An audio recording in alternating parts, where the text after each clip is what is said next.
কিভাবে পারলো স্ত্রীকে এই অবস্থায় রেখে গার্লফ্রেন্ডের জন্মদিন পালন করতে নেপালে গেল। এই ধরনের কথা অনেক অনেক শুনলাম। তো এখন বিষয়টা হচ্ছে, নেপালে যে আমাদের শুটিং, এটা আলভির ওয়াইফ অনেক আগে থেকেই জানতেন। তার সাথে আমারও ভালো বন্ডিং ছিল, তার সাথে আমার কথা হতো, আড্ডা দিয়েছি।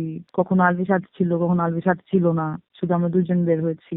2-3 মাস আগেও আমার ওর সাথে যখন কথা হয়, তো যাওয়ার কথা, তখন অনেকে এটা বলছে তোমরা তো যাচ্ছ ফেব্রুয়ারিতে শুটিং এ। তা আমি কিন্তু তখন বলছি যে হ্যাঁ আমি যাচ্ছি। তো এটা তো আগে থেকেই জানে, হ্যাঁ, যে আমরা নেপালে শুটিং এ যাচ্ছি। তো এটা তো এত সারপ্রাইজ হওয়ার বা ওর আটকা কষ্ট পাওয়ার কিন্তু এখানে নেপালের শুটিং বা আমার জন্মদিন নেপালে পড়বে শুটিং এ, এটাকে এত বেশি এফেক্টেড হওয়ার মনে হয় না কথা ছিল।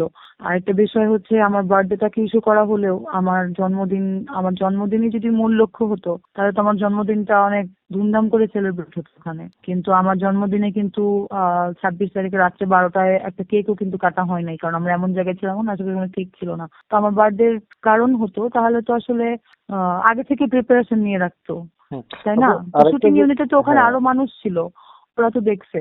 এবং পরের দিন 27 তারিখ আমি সারাদিন শুটিং করছি। তারপরে শুটিং যখন আমাদের অনেক রাতের বেলা শেষ হয়েছে, এরপরে ইউনিটের টিমের লোকজন সবাই মিলে কেক ব্যবস্থা করছে। কেক ব্যবস্থা করে একটা মানে ওরা 1-2টা কেক দিচ্ছে, ওই কেক আমার ওখানে কাটা হয়েছে। সোশ্যাল মিডিয়াতে যেভাবে জিনিসটাকে ছড়াচ্ছে, আপনাকে বুঝতে হবে এটা কারা ছড়াচ্ছে। এক দল আছে যারা স্বাভাবিক, তারা তাদের ইমোশনের জায়গা থেকে, কারণ যেহেতু ধরেন ইকরার একটা সন্দেহের জায়গা ছিল, তো সন্দেহ করতো।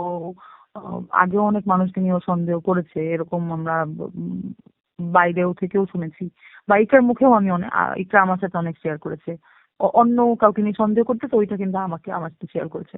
তো ধরেন এই বিষয়গুলা কিন্তু ইমোশনাল জায়গা থেকে একটা মানুষ যখন সন্দেহ করে, সে তো অনেক কিছুতেই ভুল বুঝে বা অনেক কিছুতেই সে নিজের মতো করে চিন্তা করে। ওই জায়গা থেকে সে তার ফ্রেন্ডদের সাথে বা কাছের মানুষদের সঙ্গে শেয়ার করেছে, হয়তো সেই জায়গা থেকে এখন অনেকে অনেক কথা বলছে খারাপ লাগা কষ্টের জায়গা থেকে, কারণ তারা তো তাদের প্রিয়জনকে হারিয়েছে। তো তারা তাদের মতো করে অনেক কিছু বলছে। এইটা হচ্ছে একটা পার্ট। আরেকটা পার্ট হচ্ছে, আরেক দল আছে যারা তাদের পার্সোনাল রিভেঞ্জ, তাদের পার্সোনাল কোনো ক্ল্যাশ, আলভির সাথে কোনো পার্সোনাল ক্ল্যাশ হয়েছিল তাদের মধ্যে, এবং তারা এখন এটার সুযোগ নিয়ে তারা আলভির হার্ম করার জন্য আমাকে তারা ভিকটিম বানাচ্ছে, এবং তারা আমার অতীত, আমার কবে বিয়ে হয়েছে, আমার কবে কি হয়েছে, এগুলা নিয়ে কথা বলতেছে। যাই হোক, সেগুলো তো অনেক বানোয়াট মিথ্যা কথা তারা বলতেছে। আলভি নাকি আমাকে কি ফ্ল্যাট দিছে, নাকি আমি কান্নাকাটি করছি ফ্ল্যাটের জন্য, টাকা তুলে নাকি আমাকে কি কি জানি বলতেছে। ভাই, তো কই সেই টাকা? আমাকে যদি এত কিছু দিত, ওগুলো কই? আমার সংসার যদি আমার বাসা ভাড়া যদি আলভি দিত, তাহলে মানে এটা কেন নিকি? তাহলে আমি যে কষ্ট করে কাজ করি, সে টাকা দিয়ে আমি কি করি? আমার টাকা কই তাইলে? আমি তো রেমুনারেশন নেই, তাই না? আমি তো কাজ করি, আমি তো রেমুনারেশন নেই। এই ধরনের কথাবার্তা বললে আসলে হয় না। আবার অনেকে এই কথাও বলছে যে আলভি আর তিথি নাকি বিয়ে করছে। তো আলভি তিথি যদি বিয়ে করে থাকে, তাহলে তো কোর্টে তো অ্যাটলিস্ট একটা বিয়ের কাগজ থাকে আমাদের। সেটা ধরেন যে বিয়ে করবে তার কাছেও থাকবে, সেটা কোর্টেও থাকবে। তো কোর্টে গিয়ে দেখুক যে আলভি আর তিথি বিয়ে করছে কিনা, এরকম কোনো কাগজ পাই কিনা। তো এই ধরনের বানোয়াট কথাবার্তা মানুষজন অনেক বলতেছে। আমাকে যেভাবে হ্যারাসমেন্টের শিকার হতে হচ্ছে, আমাকে যেভাবে মানে নর্মাল পাবলিক তো বুঝে না বুঝে কথা বলেই, তারা তো আমাকে ইনবক্সে, আমার ইনস্টাগ্রাম, ফেসবুকে ধরেন যা তা লাইভ থ্রেট, আমার মেরে ফেলবে, আমাকে রেপ করবে। রেপের আরো যত বাংলা সিনোনিম আছে, ধরেন নোংরা শব্দ, যেটা আমি এখন আমি বলতে পারবো না আপনাকে এভাবে। এমনি তো ধরেন একটা মানুষের সাথে আমার যদি একদিনও দেখা হয়ে থাকে, ওর সঙ্গে যদি আমি একদিনও বসে কফি খেয়ে থাকি, আমি যদি ওর সাথে আমার ওর সাথে এটার সাথে আমার কনভারসেশন যা হয়েছে, ওগুলা তো আমার কাছে আছে, তাই না? ওকে আমি কি কথা বলতাম, কি বুঝাতাম, ওগুলো তো আমার কাছে আছে। আমি ওকে কখনোই কোনো আলভির সাথে সম্পর্ক ভাঙার ব্যাপারেও কখনো ওকে আমি প্রভোগ করি নাই। আমি কখনো ওকে সুইসাইড করার ব্যাপারেও প্রভোগ করি নাই। বরঞ্চ আমি সত্যি কথা বলতে এরকমও কনভারসেশন আছে যে ওকে আমি অনেক ইন্সপায়ার করছি, যে তুমি তো একটা শিক্ষিত মেয়ে, তুমি তো জব করো, তুমি রিজিককে মানে রিজিকের কথা বলতে, রিজিককে রেখে ও কিভাবে জব করবে। আমি ওকে অপশন দিতাম যে তুমি এটা করতে পারো, ওইটা করতে পারো, তুমি জব করো, নিজে স্ট্যাবলিশ হও, নিজে যখন আর্ন করবা, নিজে যখন কাজে ব্যস্ত থাকবা, তখন দেখবা যে তোমার এই ধরনের চিন্তা ভাবনা থেকে তুমি দূরে থাকতে পারবা, তুমি ভালো থাকতে পারবা। আমার সাথে তো আসলে এরকম একটা মানুষের, এই মানুষটা আটকা পৃথিবী থেকে যদি চলে যায়, এটা তো এমনিই ট্রমাটাইজিং ব্যাপার। আর আলভিদ আমার ভালো বন্ধু, চলে গেছে, সুইসাইড করছে, তার অনেক কষ্ট ছিল, তার অনেক পেইন ছিল, আর মানলাম, বুঝলাম, সে তার পেইন তার পেইন দূর করতে সে পৃথিবী থেকে চলে গেল। কিন্তু সারা জীবনের জন্য কিন্তু বাচ্চাটা এই জিনিসটা বয়ে বেড়াবে। তার মা সুইসাইড করছিল, আত্মহত্যা করছিল। এবং আমার তো ওইখানে ওই সময় যখন এই ঘটনা যখন ঘটে, আমি তো যখন শুনতে পারি আমি তো ওইখানে যোগাযোগ করতে থাকি। আমরা সবাই যে যার জায়গা থেকে ওইখানে যোগাযোগ করার চেষ্টা করতে থাকি, যোগাযোগ করি, কথা বলি, লাইনে থাকি, যে কি অবস্থা জানাও, কি অবস্থা বলো। অর্ক ছিল, মানে আলভির অ্যাসিস্ট্যান্ট ছিল, আরো কে কে জানি ছিল। ওই জিনিসটাই অনেক ট্রমাটাইজিং ছিল পুরো বিষয়টা। আলভি আমার অবশ্যই একটা ভালো বন্ডিং আছে, একটা নির্ভরতার জায়গা আছে, একটা ভালো ফ্রেন্ডশিপ আছে, একসাথে আমরা এতদিন কাজ করি। আমি যে কোনো বিষয়ে আমি আলভির থেকে সাজেশন নেই যে আলভি দেখতো এরকম হয়েছে, বা আমরা সেটার মধ্যে অনেক দুষ্টামি ফাইজলামি করি। আমরা যেহেতু বললামই তো, যেহেতু অনেক ভালো বন্ধু, আমরা এরকমও হয় যে আলভি আমাকে একটা জোরে চড় মারছে, আমি হয়তো এত জোরে চড়, আবার কোনো একটা সুযোগ পাইলে আমি ওর একটা চড় মেরে দিচ্ছি। এরকম অনেক ফান, এরকম অনেক দুষ্টামি। কিন্তু সেটের মানুষ আমাকে কখনো বাজে ভাবে দেখছে কিনা আমি আসলে আমি জানি না, যে কেন তারা এখন এগুলো কথা বলতেছে। বন্ধুত্ব থাকতেই পারে, ক্লোজনেস থাকতেই পারে, কিন্তু তার মানে এটা না যে আমি সংসার ভেঙে দিব। তার মানে এটা না যে আমি আলভিকে এই কথা বলছি যে আলভি তুমি তোমার ওয়াইফকে ডিভোর্স দিয়ে দাও, আমাকে বিয়ে করো। এই কথা আমি জীবনও বলি নাই, কোনোদিনও বলি নাই। আলভিও কোনোদিনও এই কথা ইকরাকে বলতেই পারে না, কারণ আমি অনেক দেখছি এরকম নিজে, যে ইকরা রাগ করে যদি ডিভোর্সের কথা বলেও আলভি সবসময় ওকে আশ্বস্ত করছে যে তুমি আমার বাচ্চার মা, তোমার প্রায়োরিটি সবার আগে, বা এই জিনিসগুলো আমি নিজে দেখছি বলতে। আবার ধরেন ওদের মধ্যে অনেক, এখন একটা দাম্পত্য জীবনে অনেক পার্সোনাল কলহ থাকে। আমি তিথি কয় বছর ধরে আলভির সাথে কাজ করি, ইকরা তো এরকমও অনেক স্ক্রিনশট বের হয়েছে যেটা 2015 সালে, যে ইকরা ওর কোন ফ্রেন্ডকে জানি বলতেছে সুইসাইড করবে। ওর মধ্যে হয়তো সুইসাইড টেন্ডেন্সিটা ছিল, কিন্তু বিষয়টা হচ্ছে যে এখন অনেকেই অনেক ফাইট, অনেক কথা, অনেক কিছু বলতেছে। বাট মেয়েটা যখন জীবিত ছিল, মেয়েটাকে ওই মোরাল সাপোর্টটা যারা ওর কাছের ছিল বেশি, আমি আর কতটুকুই কাছের হব, কিন্তু ওর যারা অনেক কাছের ছিল, আমি জানি না, আমি কাউকে দোষ দিচ্ছি না, কিন্তু হয়তো ওই মোরাল সাপোর্টের অভাবটা শেষমেশ গিয়ে হয়েছে, বা কিছু সামথিং হ্যাপেন্ড। কিন্তু ওই নেপালে যাওয়া নিয়ে যদি ও সুইসাইড করতো, তাহলে এর আগেও আমরা নেপালে 2বার শুটিং করে আসছি, এর আগেও আমরা দেশের বাইরে অন্য দেশে শুটিং করে আসছি, আমরা ঢাকার বাইরে শুটিং করছি। ঢাকায় তো আমাদের শুটিং অহরহ নর্মালি থাকেই।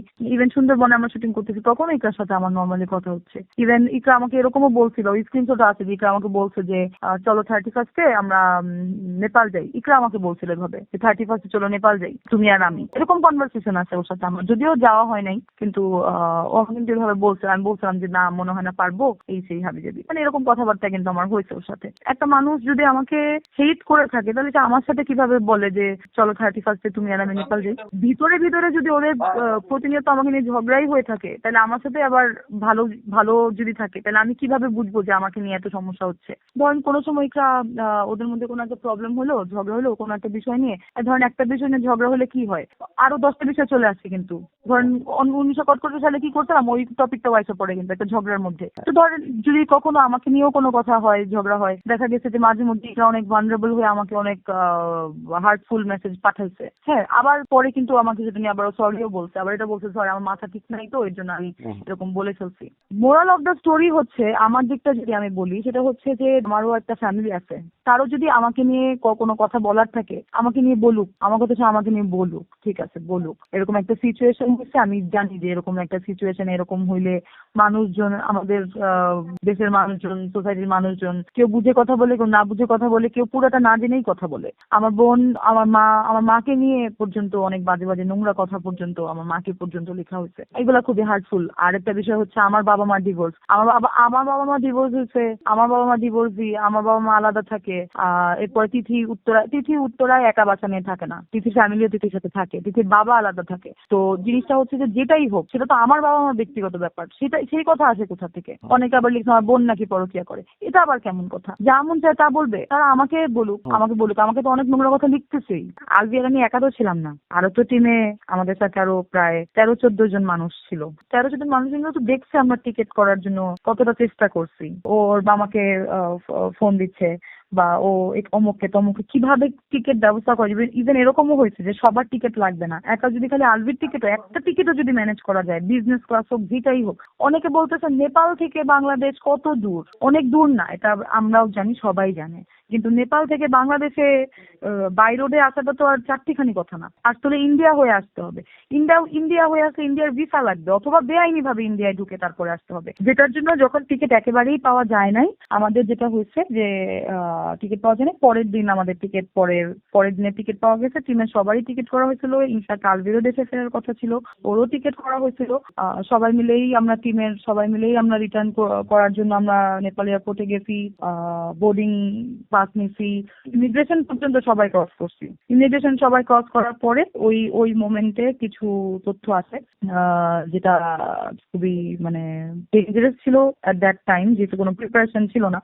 তো এই কারণে তখন দেখা যায় যে আলভি ওখানে থেকে যায় এবং আমরা বাকিরা টিমে যারা আমরা সবাই প্লেনে উঠে যাই। আমরা অনেকে এটাও বলছে আর এরকম একটা সিচুয়েশন আলভি নাকি তিথিকে নিয়ে ঘুমায় আছে, বয়সের চেহারাটাও দেখবো না। তো তিথি তো ভাই বাংলাদেশ চলে আসে পরের দিন। মামলার বিষয়টা হচ্ছে যে আমার কাছে এখন পর্যন্ত ওরকম কোনো নোটিশ বা কোনো কিছু, যাই হোক মামলার বিষয়টা নিয়ে আমার ফ্যামিলি হ্যান্ডেল করবে যদি এরকম কিছু হয়ে থাকে।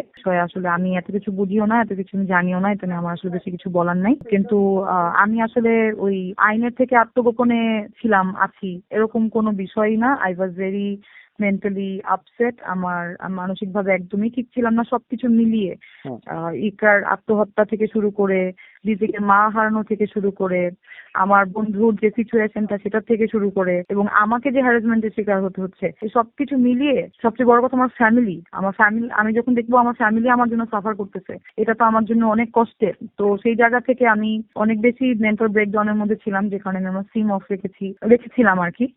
এখন যদিও আছে, বাট আমার নাম্বার আমি অফ রেখেছিলাম এবং আমি আমার ফেসবুক ডিঅ্যাক্টিভেট, আমার ইনস্টাগ্রাম ডিঅ্যাক্টিভেট। আমি কবে অ্যাক্টিভ করবো আমি বলতে পারি না, বাট আমি কোনো আত্মগোপনে নাই। আইনকে আমি শ্রদ্ধা করি। আমার সাথে যদি কথা বলতে আসে আমি অবশ্যই কথা বলবো, এবং আমার যতটুকু জানার বোঝার যতটুকু বলার আমি তো আপনাদেরকে বলছি।